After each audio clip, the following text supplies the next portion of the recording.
உலகெங்கிலும் நடக்கும் முக்கிய நிகழ்வுகளை குறுஞ்செய்தி வடிவத்தில் தெரிந்து கொள்ள ஆதன் செயலியை டவுன்லோட் செய்யுங்கள். ஆதன் செயலியை டவுன்லோட் செய்ய டிஸ்கிரிப்ஷனில் உள்ள லிங்கை கிளிக் செய்யவும்.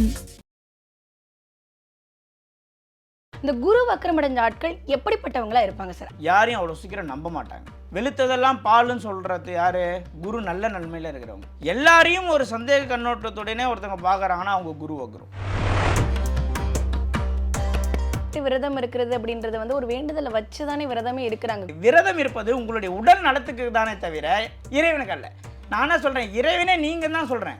ஒவ்வொரு மனிதனுக்குள்ளும் இறைத்தன்மை இருக்கு. தர்மம் பண்ணாலும் பாத்திரம் மறந்து தான் பிச்சை இடுவார். அவ்வளோ சீக்கிரம் பண விஷயத்தில் லூஸாக இதில் செலவு பண்ணிட மாட்டார். ரொம்ப அவங்க உதவி செஞ்சாலும் உதவியில் ஒரு ப்ராஃபிட் என்னன்னு பார்ப்பாங்க. இதெல்லாம் குருவக்ரம்.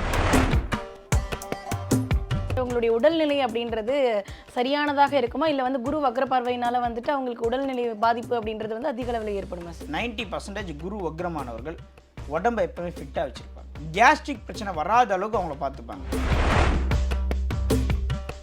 குரு வக்ரம் அடைஞ்சவங்க இந்த ஒரு ஸ்தலத்துக்கு போனால் கொஞ்சம் குரு வக்ரத்தினுடைய பார்வை வந்து கொஞ்சம் பரவாயில்லாமல் இருக்கும் அப்படின்ற மாதிரி ஏதாவது ஸ்தலங்கள் இருக்கா? அப்படி எதுவுமே கிடையாது சார். குரு வக்ரமானவங்க என்ன பண்ணணும்னா தர்மம் செய்யணும். காசு விஷயத்தில் கணக்கு பார்க்கக்கூடாது. இது செஞ்சாதான் அவங்க ஜெயிப்பாங்க. ஆதன் ஆன்மீக நேயர்களுக்கு நர்மதாவின் அன்பான வணக்கம். நம்மளுடைய ஆதன் ஆன்மீகத்தில் பல்வேறு விதமான ஆன்மீக தகவல்கள் தொடர்ந்து பார்த்துட்டு இருக்கோம். அந்த வகையில் இன்னைக்கு நம்ம பார்க்க போகிற இந்த ஒரு பதிவு எதை பற்றி அப்படின்னு சொல்லி கேட்டிங்கன்னா, போன பதிவுகளில் செவ்வாய் வக்கரம் அடைஞ்சவங்க எப்படி இருப்பாங்க, சனி வக்கரம் அடைஞ்சவங்க எப்படி இருப்பாங்க அப்படின்றத பற்றி தெளிவாக பார்த்தோம். இந்த ஒரு பதிவில் வந்து குரு வக்கரம் அடைஞ்சவங்க என்ன மாதிரியான ஆட்களாக இருப்பாங்க அப்படின்றத பற்றின ஒரு தெளிவான விளக்கம் கொடுக்கறதுக்காக நம்ம கூட ஏஎல்பி சம்பத் சுப்பிரமணியம் அவர்கள் அணிஞ்சிருக்கிறாங்க. வணக்கம் சார். வணக்கம் மேடம். சார், நம்ம வந்து தொடர்ந்து வந்துட்டு நிறைய பதிவுகளில் வந்து செவ்வாய் வக்கரம் அடைஞ்சவங்க எப்படி இருப்பாங்க, சனி வக்கரம் அடைஞ்சவங்க எப்படி இருப்பாங்க அப்படின்றத பற்றி பார்த்துருக்கோம். இந்த குரு வக்கரம் அடைஞ்ச ஆட்கள் எப்படிப்பட்டவங்களா இருப்பாங்க சார்? அதை பற்றி கொஞ்சம் சொல்லுங்கள் சார். இப்போது மொத்தம் 9 கிரகம். இதில் சூரியன் சந்திரன் வக்ரம் அடைய மாட்டாங்க. ராகு கேது எப்பொழுதுமே வக்ரம். இந்த 4 கிரகத்தை விட்டுடுறோம், மீதி 5 கிரகத்தை அப்படி எடுத்துக்கிறோம் கணக்கில். இதில் வந்து ஏற்கனவே நம்ம செவ்வாய் வக்ரத்தை பற்றி பேசியிருக்கோம், சனி வக்ரத்தை பற்றி பேசியிருக்கோம். இப்போ குரு வக்ரத்தை பற்றி நம்ம பேச போகிறோம். ஒரு ஜாதகத்தில் குரு மொத்தம் 12 கட்டம். இது வந்து அடிப்படையாக நம்ம வீடியோ முதல் டைம் ஒருத்தர் பார்க்குறாங்க, இல்லை ரெகுலராக நம்ம ஃபாலோவர்ஸ் இந்த வீடியோவை பார்க்குறாங்கன்னா தெளிவாக புரிகிற மாதிரி நம்ம கொடுத்துடலாம். ஏன்னா ஜோதிடம் என்பது இன்றைய காலகட்டத்தில் ஒரு மிகப்பெரிய ஒரு பிஸ்னஸ் ஆக மாறி கொண்டு வரக்கூடிய இந்த காலகட்டத்தில் ஜோதிடம் பொய் அல்ல, ஜோதிடர்கள் மட்டுமே தான் பொய் என்பதை நம்ம அடிக்கடி எல்லா வீடியோலாம் சொல்லிகிட்டு இருக்கோம். அது வந்து குறிப்பிட்ட ஒரு சில தரப்பினர் மட்டும்தான் சொல்கிறோமே கண்டி எல்லா ஜோதிடரும் நம்ம குறை சொல்லக்கூடிய உரிமையும் நம்மளுக்கு கிடையாது. நம்ம என்ன சொல்கிறோம் அப்படின்னா, ஒரு வீடியோ பார்க்குறாங்கன்னா ஒரு அரை மணி நேரம் செலவு பண்ணுறாங்கன்னா அந்த அரை மணி நேரம் அவங்களுக்கு பயனுள்ளதாக இருக்கும். ஸோ அதனால் நம்ம என்ன பண்ணுறோம் அப்படின்னா தெளிவாக சொல்லிடுறோம். குரு அப்படின்ற ஒரு கிரகம் இருக்கிறதுலே பெரிய கிரகம் அது. ஸோ 12 கட்டத்தில் மேஷத்துலேருந்து ரிஷபத்துலேருந்து மீனம் வரைக்கும் 12 கட்டத்தில் அவங்க ஜாதகத்தில் எங்கே வேணாலும் குரு இருக்கலாம். ஆனால் வக்ரம் அடைந்திருந்தால், இப்போ வக்ரம்னா சில பேருக்கு என்னன்னு தெரியாது. அதாவது சூரியன் அவங்க ஜாதகத்தில் எங்கே இருக்கோ அந்த இடத்துல 1ன்னு போட்டுக்கணும். சூரியன் இருக்கிற கடத்தை 1ன்னு போட்டுக்கணும். இந்த லக்னம் சந்திரன் எல்லாத்தையும் மறந்துடணும், பிளைண்டாகிடணும். சூரியன் இருக்கிற இடத்துல 1ன்னு போட்டு அங்கேருந்து 2 3 4 5ன்னு போட்டிங்கன்னா 5 6 7 8 9 இந்த 5 கட்டத்தில் குரு இருந்தார்னா, அதாவது சூரியன் இருக்கிற இடத்துல இருந்து குருவோடைய இடம் 5வது இடத்துலையோ 6வது இடத்துலையோ 7வது இடத்துலையோ 8வது இடத்துலையோ 9வது இடத்துலையோ இருந்தால் அந்த கிரகம் வக்ரம். ஏன் சூரியன் இருக்கும் இடத்துலேருந்து 5 6 7 8 9 குரு இருந்தால் வக்ரம்னா சூரியனுக்கு இடையில இருக்கார். இப்போது நம்ம ஏற்கனவே சொன்ன மாரி தான், நம்ம ஓனரோ நம்ம வேலை செய்கிற ஓனர் வந்து நம்மளுக்கு தூரமாக இருக்காருன்னா நம்ம எப்படி இருப்போம்? கொஞ்சம் கம்ஃபர்டபுளாக இருப்போம். அதே தான் சூரியனுக்கு கட்டுப்படாத கிரகம். சூரியனுக்கு தலைவணங்காத இடத்துல போய் குரு இருக்கார் அப்படின்னா இந்த குரு வக்ரம் ஆயிட்டார்னா ஜாதகர் எப்படி இருப்பார்? ஆணாக இருந்தாலும் பெண்ணாக இருந்தாலும் நம்ம சொல்லக்கூடிய இந்த விஷயம் அனைவருக்குமே பொருந்தும். சில பேருக்கு டவுட் வந்துடும், சார் எனக்கு லக்னத்திலே குரு வக்ரம், சார் 2 குரு வக்ரம். நம்ம பேசக்கூடிய சாப்டர் என்னென்னா குரு வக்ரம், அவ்வளோதான். உங்கள் ஜாதகத்தில் குரு எந்த கட்டத்தில் வேணாலும் இருக்கலாம், யார் கூட வேணாலும் சேர்ந்து இருக்கலாம். அதெல்லாம் அதுக்கு வரக்கூடிய அட்வான்ஸ் பலன்கள், பேசிக்கான பலன்கள். வக்ரம்னா என்ன அப்படின்னா ஆப்போசிட். இயல்புத்தன்மை அப்படியே மாறி இருக்கிறது தான் வக்ரம். நம்ம இதுதான் ஒவ்வொரு வீடியோவில் சொல்லியிருக்கோம். இப்போ குரு வந்து ஒரு ஜாதகத்தில் வக்ரமாயிருந்தார் அப்படின்னா முதல் விஷயம், குருன்னா என்ன? கருணை, பொறுமை, பாசம், அன்பு, அதாவது நியாய, தர்மம், ஞானம், கல்வி எல்லாமே உண்டு. இப்போ குரு வக்ரமானவர்கள் நீங்கள் எடுத்து பார்த்தீங்கன்னு வச்சுக்கிங்களேன், எப்போவுமே குரு வக்ரமானவங்க யாரையும் அவ்வளோ சீக்கிரம் நம்ப மாட்டாங்க. வெளுத்ததெல்லாம் பாலுன்னு சொல்கிறது யார்? குரு நல்ல நன்மையில் இருக்கிறவங்க. எல்லாரையும் ஒரு சந்தேக கண்ணோட்டத்துடனே ஒருத்தவங்க பார்க்குறாங்கன்னா அவங்க குரு வக்ரம். இந்த குரு வக்ரமானவர்கள் எப்பொழுதுமே பணத்தில் மிக மிக மிக மிக குறிக்கோளாக இருப்பாங்க. ஏன்னா குருனா பணம், சுக்கிரன்னா கம்மியான பணம், குருனா அதிகமாக பணம். அப்போ குரு வக்ரம் ஆகிட்டாருன்னா பணத்தின் மீது அதிக மோகம் உள்ள ஒரு நபராக இருப்பார் ஜாதகர். குரு வக்ரமானவங்க கிட்ட போயிட்டு நீங்கள் ஆன்மீகம் பேசுனீங்கன்னு வச்சுக்கிங்களேன், கடவுள்கிட்டே டீலிங் பேசுவாங்க. எனக்கு இந்த லேண்டு முடிஞ்சிருச்சுன்னா உனக்கு நான் இவ்வளோ கொடுக்குறேன், கடவுள்கிட்டே பேரம் பேசுவாங்க. எனக்கு இந்த பிஸ்னஸ் இவ்வளோ போயிடுச்சுன்னா உனக்கு நான் இவ்வளோ செய்கிறேன், இந்த வருஷம் திருவிழா நான் என் செலவில் பண்ணுறேன், ஆனால் அதுக்குள்ளே எனக்கு இந்த வீடை விற்றுறணும். இந்த மாதிரியான கடவுள்கிட்ட அக்ரிமெண்ட் போடுற ஆள்லாம் பார்த்தீங்கன்னா குரு வக்ரமாக இருக்கும். குரு வக்ரமானால் 99% இன்டர் காஸ்ட் மேரேஜ் நடக்கும். நீங்கள் குரு வக்ரமான ஜாதகத்தை எடுத்து பார்த்தீங்கன்னா 99% அவங்களுக்கு இன்டர் காஸ்ட் மேரேஜ் தான். கலப்பு திருமணம் ஈஸியாக நடக்கணும்னா அதுக்கு வந்து நீங்கள் ரொம்ப போட்டு ஆய்வு செஞ்ச அப்படியே ஜாதகத்தில் லக்னம், அதில் குரு வக்ரம்னா கலப்பு திருமணம், அதில் எந்த விதமான ஒரு மாற்றம் கிடையாது. மிகப்பெரிய ஒரு என்னென்னா இவங்க எப்படி தெரியுங்களா, யார் சொல்கிறதையும் கேட்கறதுக்கு தயாராக இருக்க மாட்டாங்க. இவங்களுடைய கொள்கையில் மிக ஸ்ட்ராங்காக இருப்பாங்க. இதுதான் இவங்களுடைய ப்ளஸ்ஸும் மைனஸும். நான் ஒரு இடத்துல சந்திக்கும் போது குரு வக்ரத்தை பற்றி பேசி கொண்டு இருக்கும்போது அவங்க சொன்னாங்க, குரு வக்ரமாக இருந்தால் இந்த கலிகாலத்தில் நிச்சயமாக அவங்க ஜெயிச்சிருவாங்க சொன்னாங்க. கிடையாது, குரு வக்ரமாக இருந்ததுன்னா மிகப்பெரிய உச்சிக்கு போய் மிகப்பெரிய கீழே விழுவாங்க. ஏன்னா தர்ம சிந்தனை இருக்காது அவங்களுக்கு.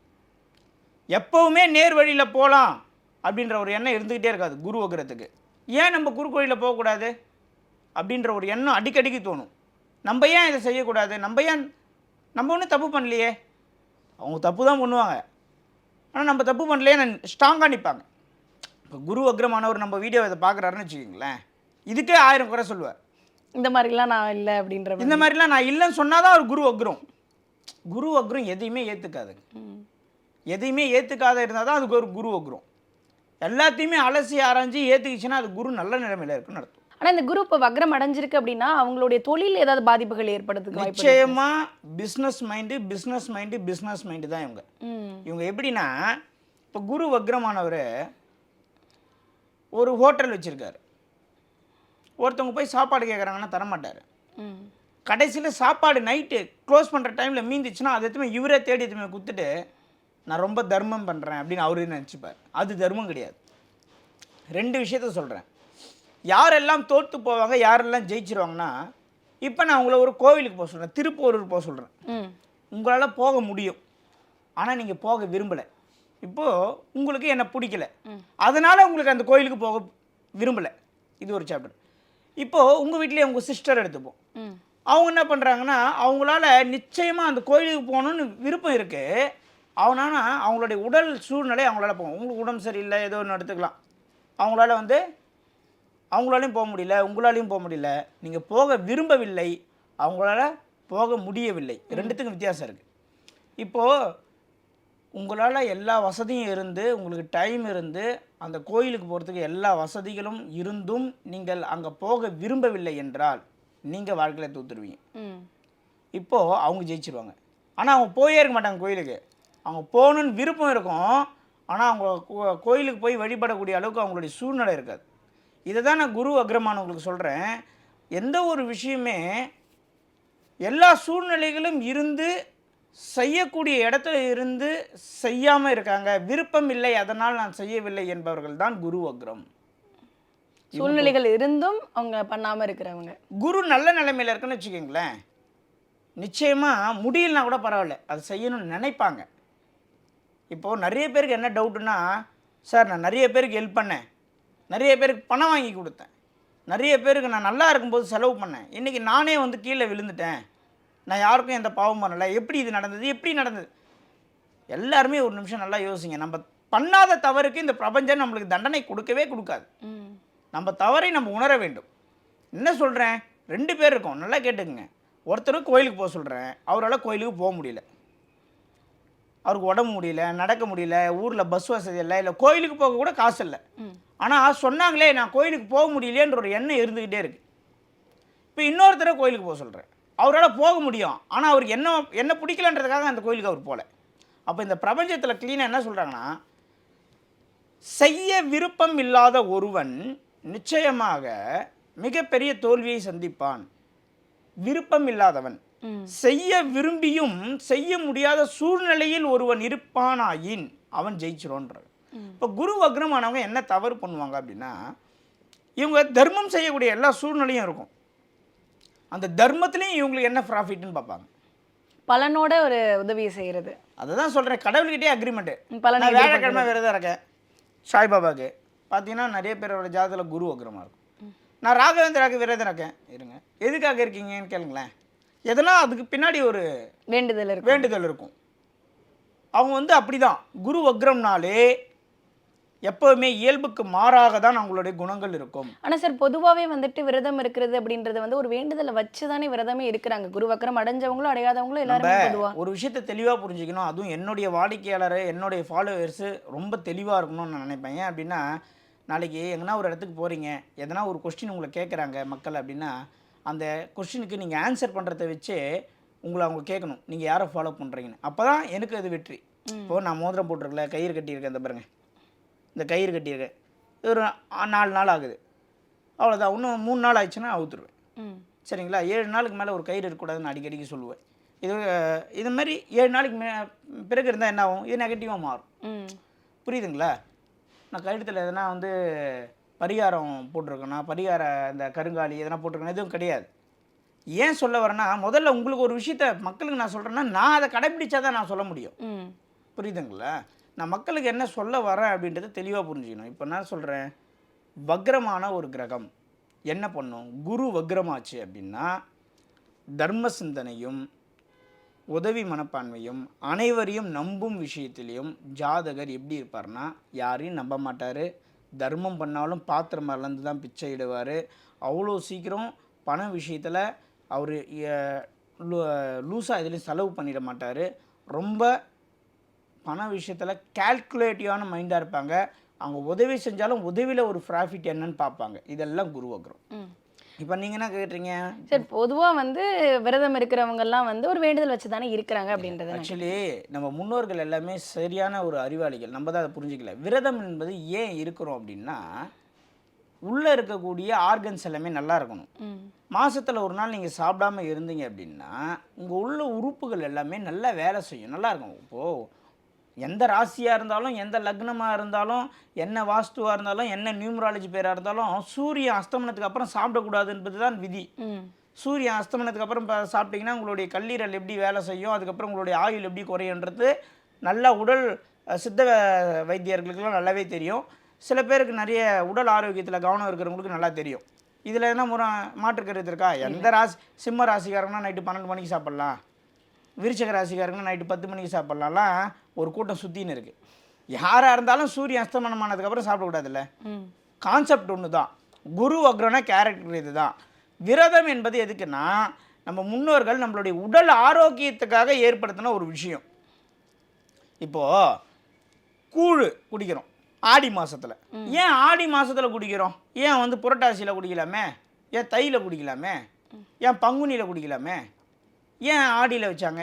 அதுக்கு நான் தொடர்பு படுத்துகிறேன் பாருங்கள். இப்போது உத்தராயணம் தாட்சாயணம் மாறும்பொழுது குளிர்காலம் பனிக்காலம் ஸ்டார்ட் ஆகும்போது, இப்போ வெயில் காலத்தில் இருக்கோம், குளிர்காலத்துக்கு மாறுறோம். அப்போது ஒவ்வொருத்தருடைய உடம்புலையும் நிறைய மாற்றங்கள் ஏற்படும். புரியுதுங்களா? அம்மை நோய் வருது இல்லையா? எதனால் வருது? அம்மை நோய் இன்னைக்கு வரைக்குமே மருத்துவத்துக்கு போகாமல் நம்ம இயற்கை வைத்தியத்திலே வேப்பிலே வச்சு குணப்படுத்தக்கூடிய ஒரு முறையை அதை நம்ம பார்க்குறாங்க.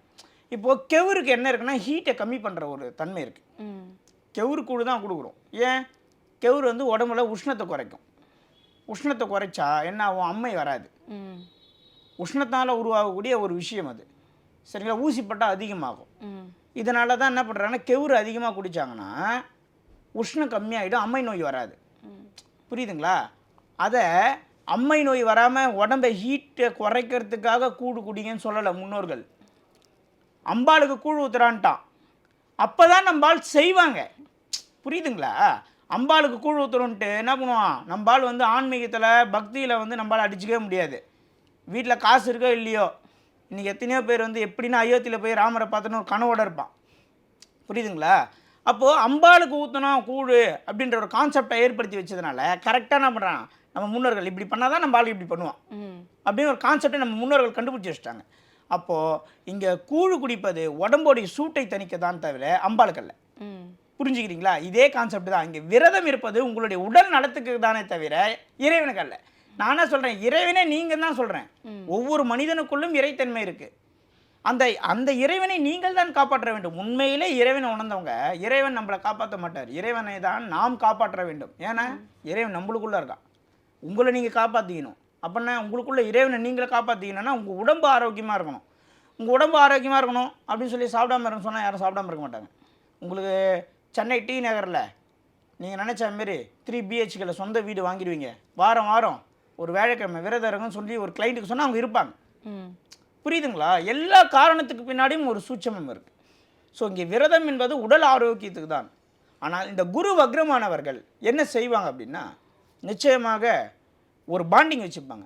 என் பையனுக்கு அரசு உத்தியோகம் கிடைக்கணும், என் பொண்ணு இன்டர்ன்ஷிப்பில் பாஸ் பண்ணணும், நான் சாய்பாபாவுக்கு விரதம் இருக்கேன், ராகவேந்திராவுக்கு விரதம் இருக்கேன் இப்படின்னு சொல்லி விரதம் இருப்பவர்கள் நிறைய பேருடைய ஜாதகத்தில் குரு வக்ரம்.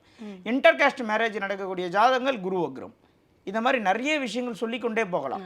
ஆனால் சார் அதே மாதிரி வந்து இந்த குரு வக்ரம் அடைஞ்சவங்களுடைய உடல்நிலை அப்படின்றது சரியானதாக இருக்குமா, இல்லை வந்து குரு வக்ர பார்வையினால வந்துட்டு அவங்களுக்கு உடல்நிலை பாதிப்பு அப்படின்றது வந்து அதிக அளவில் ஏற்படுமா சார்? மேக்சிமம் குரு வக்ரமானவர்கள் அதிகபட்சம் 90% குரு வக்ரமானவர்கள் உடம்பை எப்பவுமே ஃபிட்டாக வச்சுருப்பாங்க.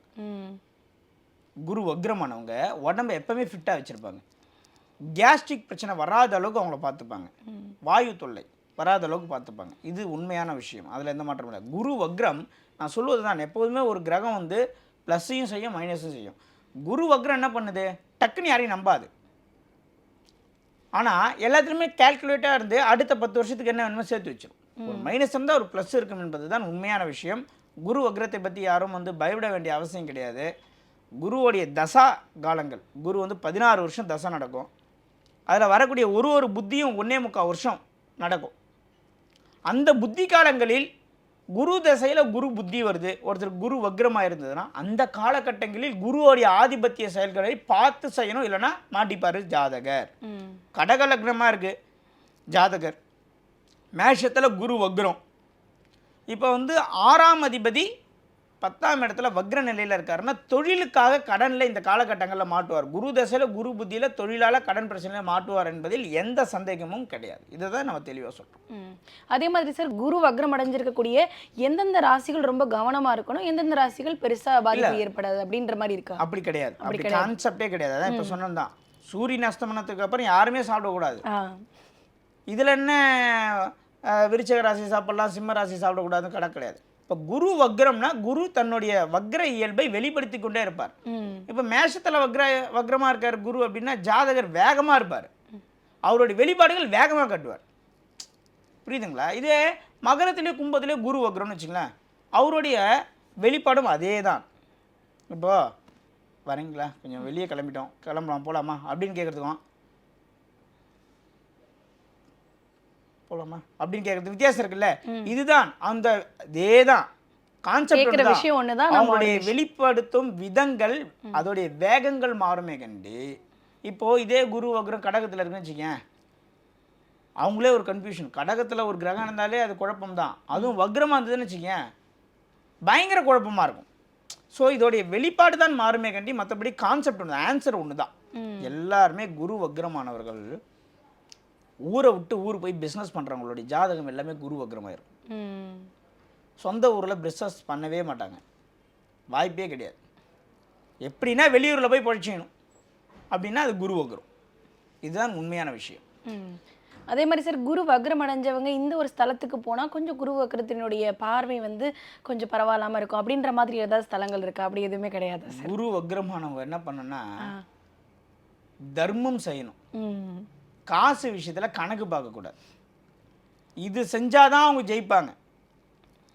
இப்போ நீங்கள் ஒரு ஸ்தலத்தை சொல்லி இந்த ஸ்தலத்துக்கு போனால் குரு வக்ரமானவர்கள் நல்லா ஆகிடுவாங்கன்னு நான் சொல்லணும்னா அந்த மாதிரி ஸ்தலங்கள் இல்லை. இருந்தால் நான் சொல்லுவேன். நான் தான் ஊராக அதுக்காகவே நம்ம ட்ராவல் பண்ணுறோம்.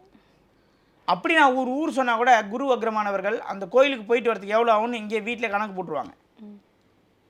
எதுலேயுமே ஒரு பண விஷயமாகவே ஒருத்தவங்க மைண்டு வேலை செய்யுதுன்னா அவங்க ஜாதகம் குரு வக்ரம். எல்லாத்துலேயுமே மணி வாழறதே வாழ்க்கையே பணத்துக்காக தான். பணம் பத்தும் செய்யும். பணம் தான் அருள் இல்லாருக்கு அவ்வுலகம் இல்லை, பொருள் இல்லாருக்கு இவ்வுலகம் இல்லை என்பதை தெளிவாக புரிந்து கொண்டவர்கள் குரு வக்ரம். குரு வக்ரம் ஆயிடுச்சு அப்படின்னா ஜாதகர் பார்க்கறதுக்கும் அவருடைய மைண்டுக்கும் சம்பந்தமே இருக்காது. இவராக இப்படி நம்ம நினைப்போம். வெளியே பார்த்தா அவர் பேசுறதெல்லாம் தர்மமாகவே இருக்கும். அதுக்குள்ளே ஒரு பிஸ்னஸ் இருக்கும். அதுதான் குரு வக்ரம். Okay, full and full business mind. ஒரு குரு வக்ரம் அடைஞ்சவங்க எப்படிப்பட்ட ஒரு குணாதிசயங்கள்ல இருப்பாங்க அப்படின்ற ஒரு தெளிவான விளக்கம் கொடுத்தீங்க. கண்டிப்பா இதை பார்த்துட்டு இருக்கக்கூடிய நேயர்களுக்கு வந்து ரொம்ப பயனுள்ளதா இருக்கும் நம்புறோம். ரொம்ப நன்றி சார். நன்றி.